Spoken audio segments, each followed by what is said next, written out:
In this video, I'm going to be showing you how to make any room in your home look more designed using these 5 tips.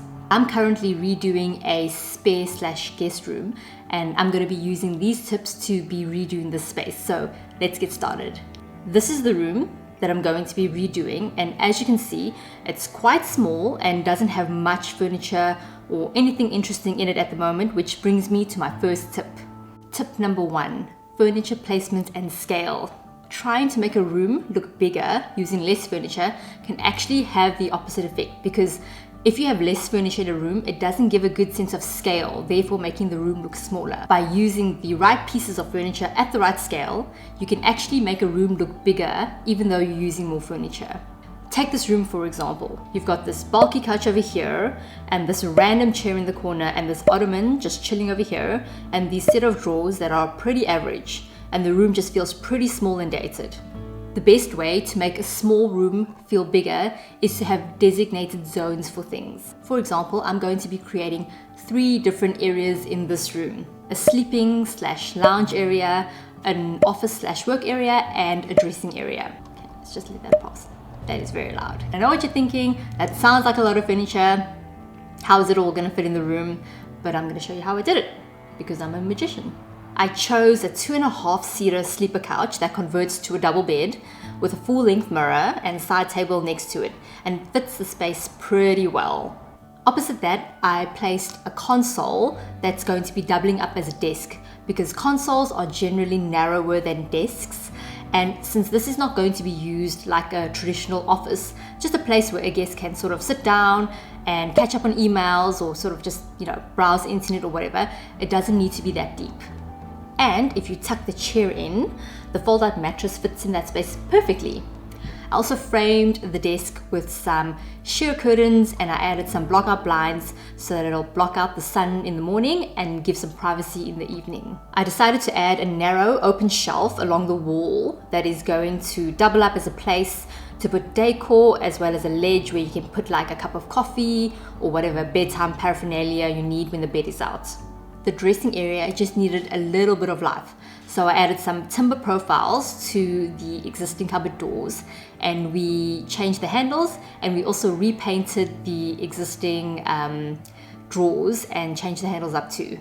Tip number 2, have a cohesive color palette throughout. Choose a color palette and use those colors throughout the room.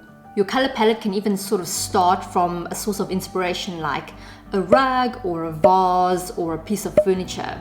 My inspiration/challenge for this room is actually the carpet, because it's this bluey grey color and I can't change it, so I'm going to work with it. So I chose a color palette with colors that are going to complement the carpet.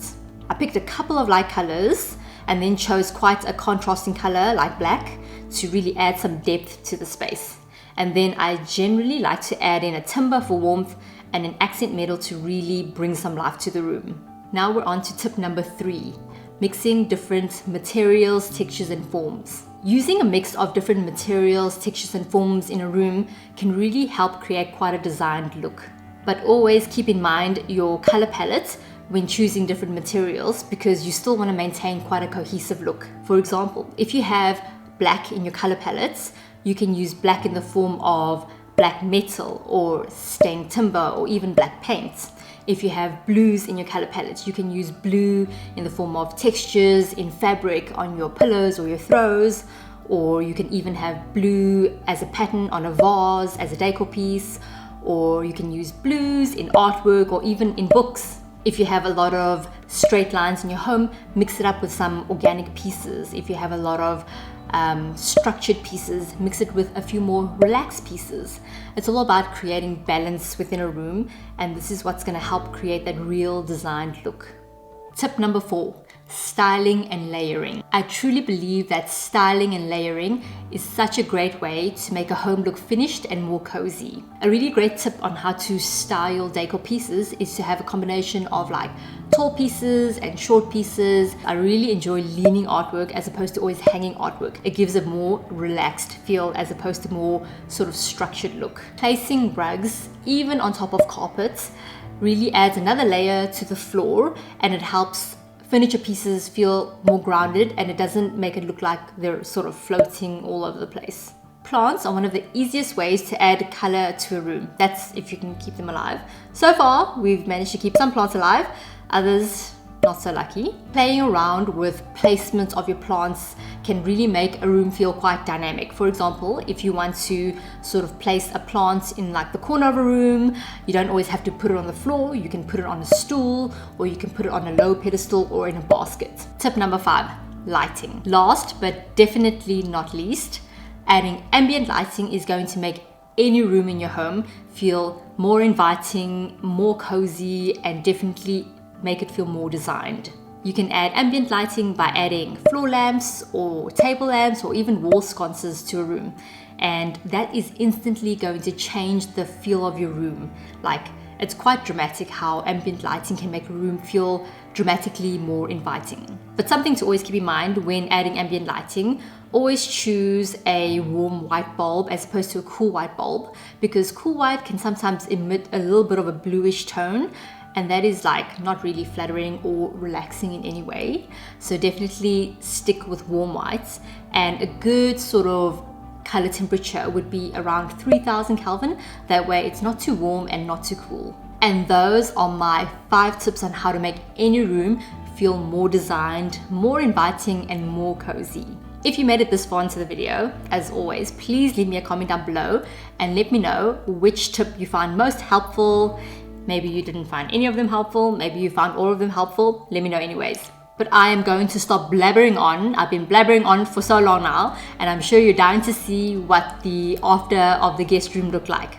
So just a little recap, this is what the before looked like, and this is the after.